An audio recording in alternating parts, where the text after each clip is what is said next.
Good morning and welcome to Farm Factor. I'm your host, Jamie Bloom. On today's show, Kyle Bauer visits with David Kraft with the Natural Resources Conservation Service.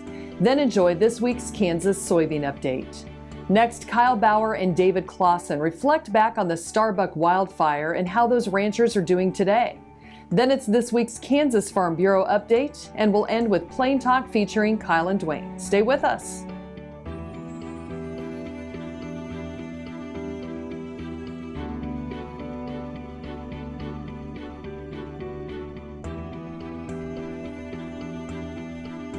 Closed captioning brought to you by Ag Promo Source. Together we grow. Learn more at agpromosource.com. This segment brought to you by Kansas Farm Bureau, the voice of agriculture. To join today or more information, go to kfb.org or find us on Facebook and Twitter. Welcome to Farm Factor. Up first, Kyle Bauer is talking ranchland pasture management with David Kraft from NRCS. Hi, this is Kyle Bauer visiting with David Kraft. He's with the Natural Resource Conservation Service out of Salina, Kansas. David, you changed your job a couple years ago. Tell us what you do now compared to what you did before. In 2004, I became the state rangeland specialist within RCS in Kansas, and most recently, 2 years ago, I accepted a position as a regional ecological site specialist, where I work with individuals who are writing descriptions of plant communities on soils through the central part of the country, from the Gulf Coast up through North Dakota and Montana. And what's the ultimate goal of that project? To develop a product in which land-based decisions, ranchers, operators, even other agencies can look at those descriptions with a knowledge of history of how they have responded to management, either by natural situations or even more in the last 100 to 200 years of how man has influenced those plant communities, what they can expect by a certain set of circumstances, how they will react, and how they can make good decisions based upon what they know is going to happen. And does that cut down erosion, or what's the ultimate reason for wanting to do that? The ultimate goal would be to really provide conservation opportunities, practices that they might be able to apply that will either maintain where they currently are or move that plant community in a direction that meets their goals. Historically, we would have called these plant communities where they could potentially go historic climax plant communities. Now we refer to them as reference communities, so we know where they have been, where they are currently now, and a producer then would have a set of options to be able to drive that plant community through management and through just really focusing on what climate, what fire, what natural drivers are out there in that plant community, how they can move that plant community to a directed goal that they have. Has that program been directed out of Salina for a long period of time? Salina is just one of the, what you might call a hub of where that activity happens throughout the country. This has really been advanced over the last 5 years, where they're trying to get site descriptions written on every soil component in the lower 48 states. And so it in 2 years, little bit more than 2 years, the entire country will have a site description written on that piece of property. It's not been anything that's just been a late focus here. We've done this for quite a few years, but the direction now is to really try to get complete coverage over the entire lower 48. Certainly, though, with your region going all the way from the Gulf to the Canadian border, there's got to be huge variation and everything from the climate to the soil to native species. That's very true. Plant communities do change. A lot of the natural drivers do not. So grazing, fire, and climate are the three primary things that really make plant communities change. They also really start to focus on what is really important to them. So from a historical perspective, it's interesting that even though there's a great deal of difference in weather, especially in temperatures and even in precipitation, the same drivers hold true. So fire, grazing, and climate really are the main focuses on it. So if you understand those, then you can really adapt what you're doing from south to north. It seems to me there's a lot more awareness than there used to be of those three items and what they can do. I think that is particularly true, and as we start to talk about climate change, how those three things really start to apply to a producer's day-to-day decisions are really important.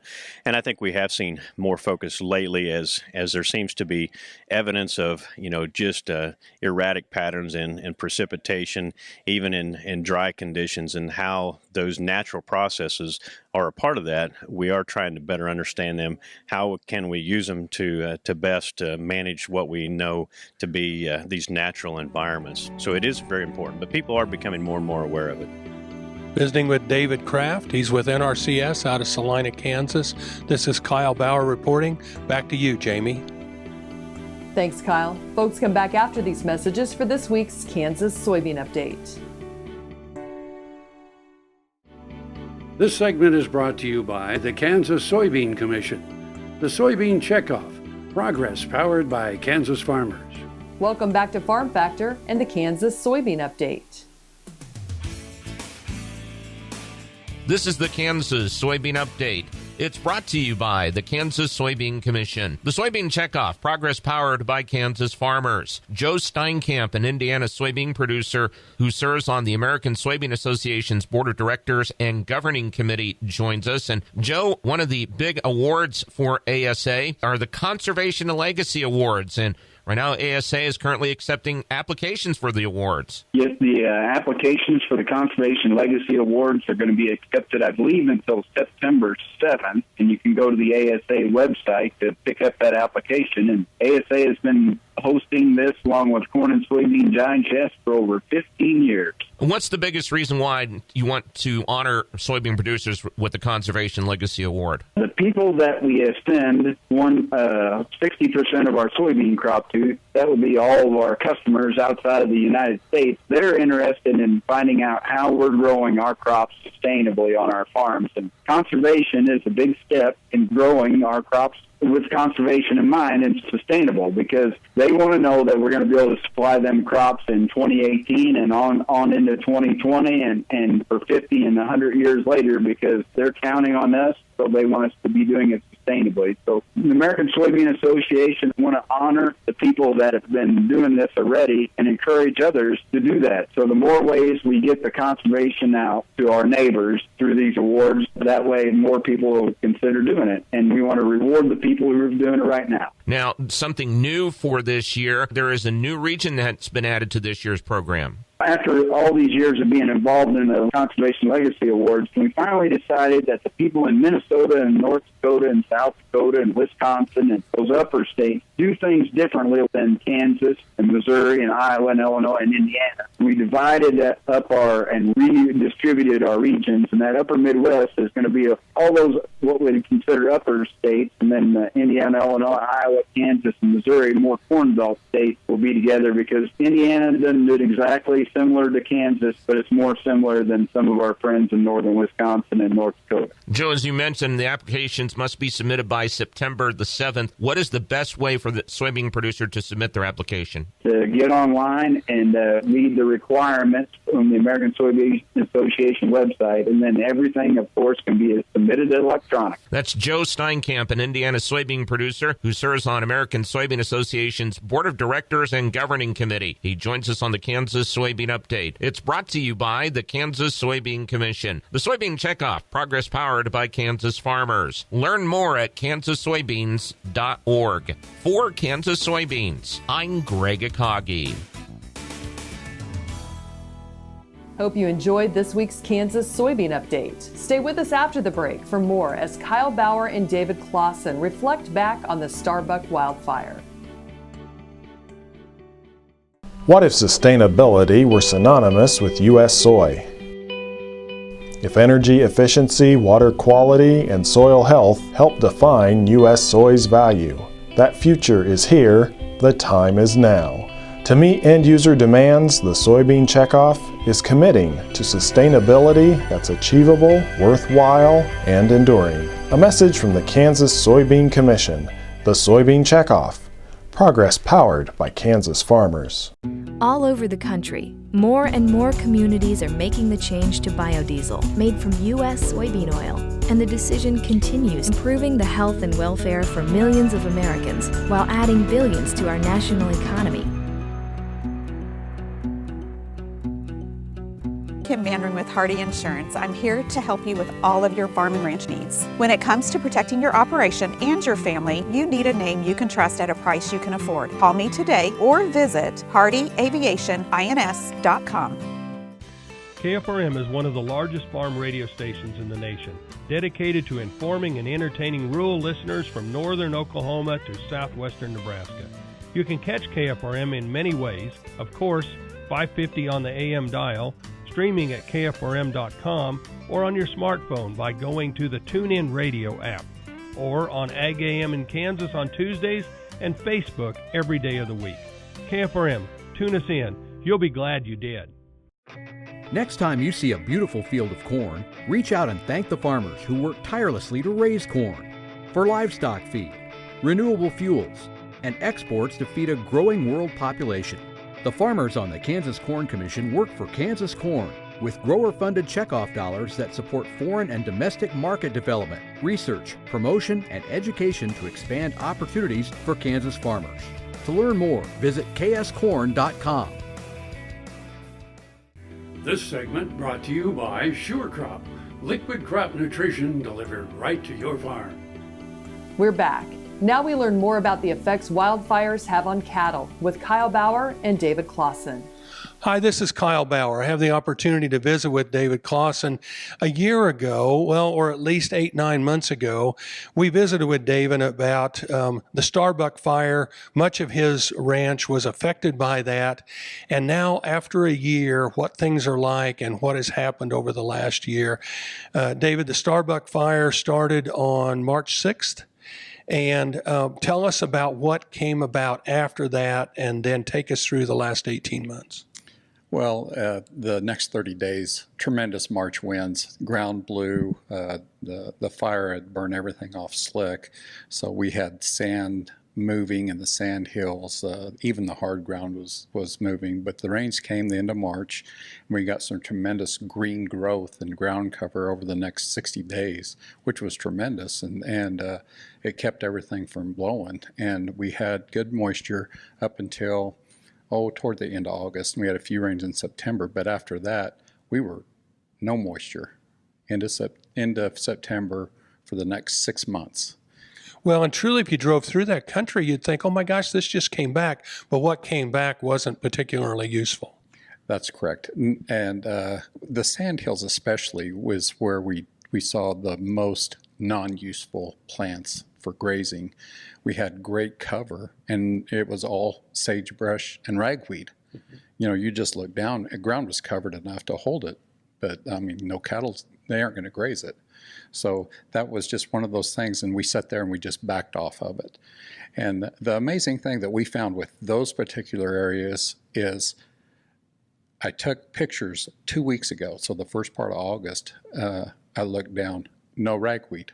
Sagebrush was still there, but there was no ragweed and there was grass. Now, had you treated that with anything? No, we didn't touch it. And we kept cattle off of it because there wasn't anything to graze there anyway. So you just pull back and let Mother Nature take its course.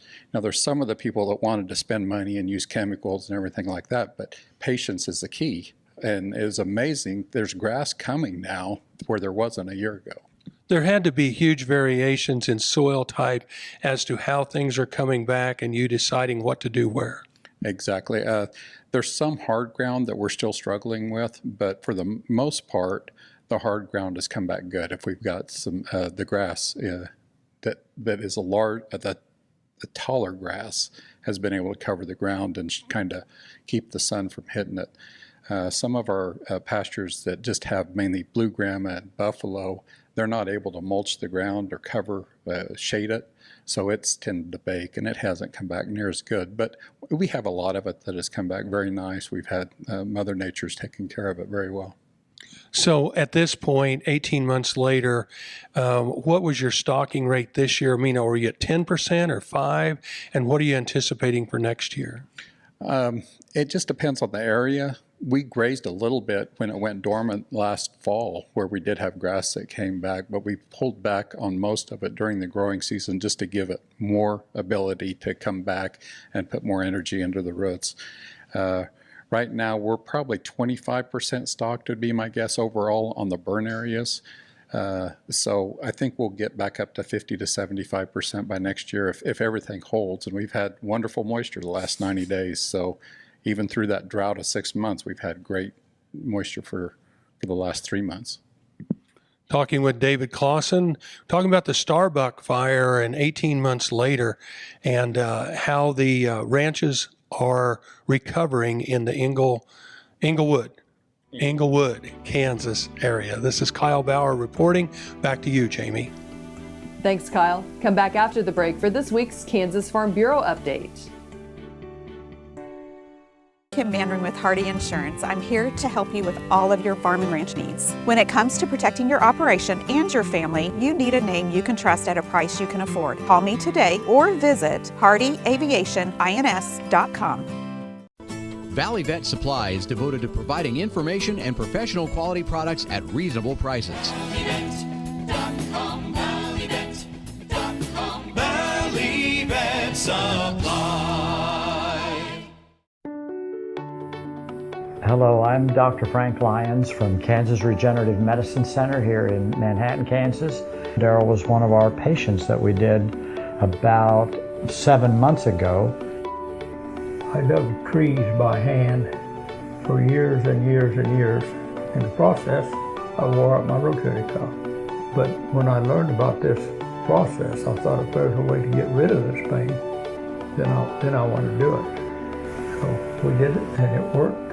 I'm not going to go out and take trees with a shovel anymore, but I can do the things that I want to do now. Well, it's been very gratifying to help people with their painful joints and other entities, and it's been especially gratifying to be able to help people who I know and have worked with and known for many years.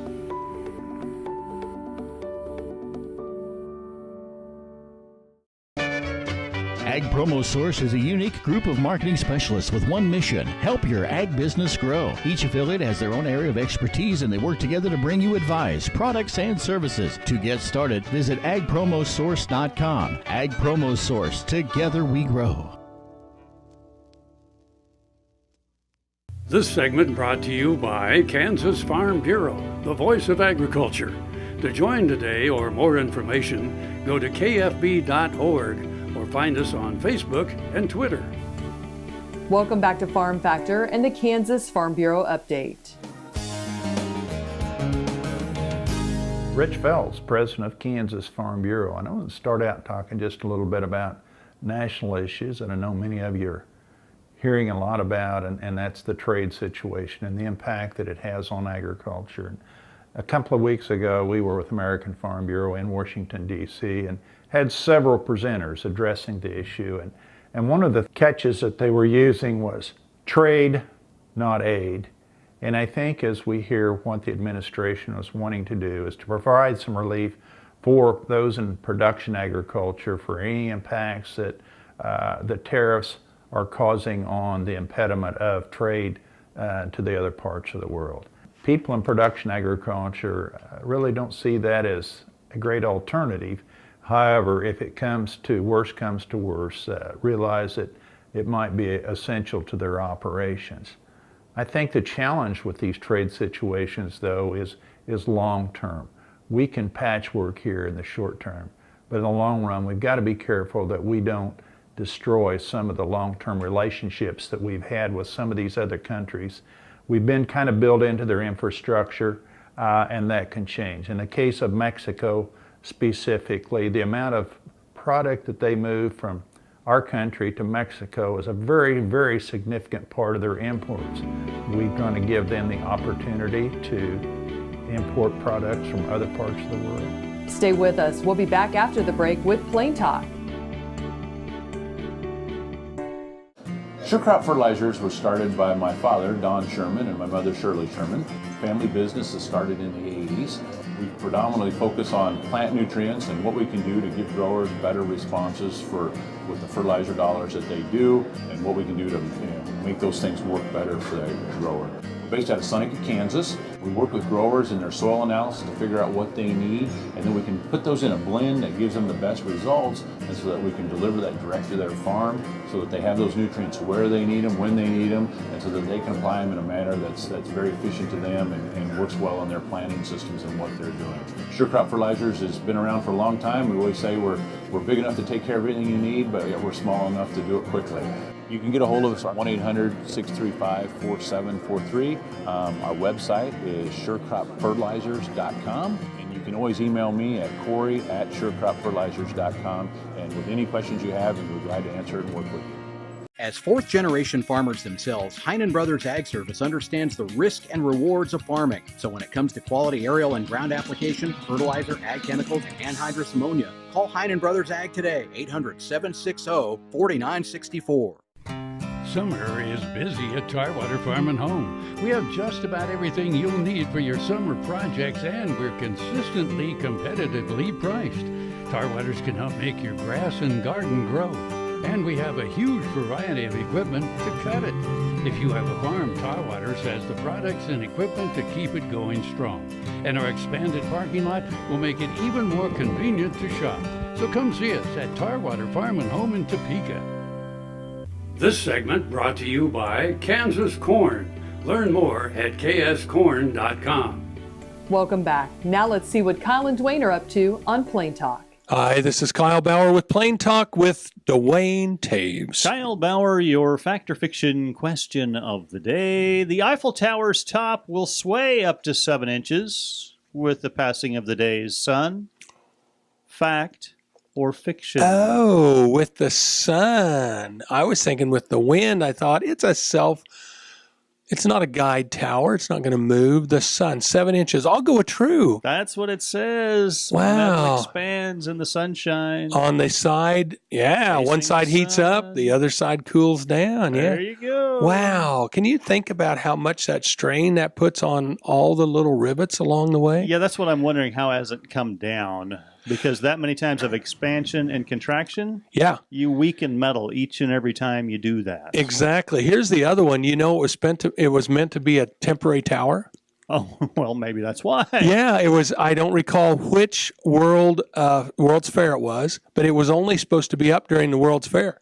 No kidding. And they put it up, and Paris said, "Hey, got a little, hey, why don't you leave that traction right here?" Yeah, this is pretty good deal. So I don't know if they had to go back in at that point and maybe shore it up a little bit, put a little extra. It was put together originally with rebar in there. Yeah, originally it's put together with baling wire, and so they went ahead and used galvanized wire after that, or not? Yeah, number 9. So, got you some number 9 wire in there. So can you walk all the way to the top of that? Never been there, couldn't tell you. So is that on your bucket list? You'd like to go to Paris? No, not necessarily. There's other places I'd rather go than like Paris. Where? Where's the top of your bucket list? I want to go to Australia and New Zealand. Why? Because I've seen pictures from there of others who've been and talked to some people. And they look like happy people. And no, they said they had a good time. Oh, It okay. was interesting things to see. And is there anything in particular you would like to see when you're there? Well, no, not really. Yeah. Okay. Now, New Zealand is a lot different than Australia. Yes, it is. Why did you throw them both in the same bucket? Because I figure if I'm flying that far in a plane, I'm going to hit them both while I'm all the way over there. Okay, so you're not going to stay just over the weekend. No, it'll be like a 2-week deal probably. I think you could use every bit of that. If I ever get there. So let's say you go to Australia, and it's a big country, north to south, east to west. Right. Is there a particular part that I want to make sure I see that part, and then the rest is all? I want to see that little domed thing there that sits in that one bay. Sydney? Yeah. No, is it opera? No, it's orchestra. Isn't it a sound place? I don't know. I saw it in a movie once. Okay, so you want to go to Sydney. Fish in it. You want to go to Sydney. Animated fish. Yeah, that movie with the animated fish. All right. I want to go to Sydney, and I'd like to see. I mean, people talk about the Outback. Well, it's really pretty boring, honestly. Well, I would like to go to the Outback, but the part I want, I don't know if it's really the Outback. I'd like to go to the farming area north of Sydney. I've met a couple different people that farm up in that area. Right. And, of course, they all said, well, why don't you stop by sometime when you're there? Now, I don't think either one of them ever thought I was going to come. Really were going. Yeah, and so they may not be as happy to see me. Might make a phone call ahead of time rather than just pop it up at the door. Thanks for joining us. I'm your host, Jamie Bloom, and I hope you enjoyed today's show. See you next week on Farm Factor.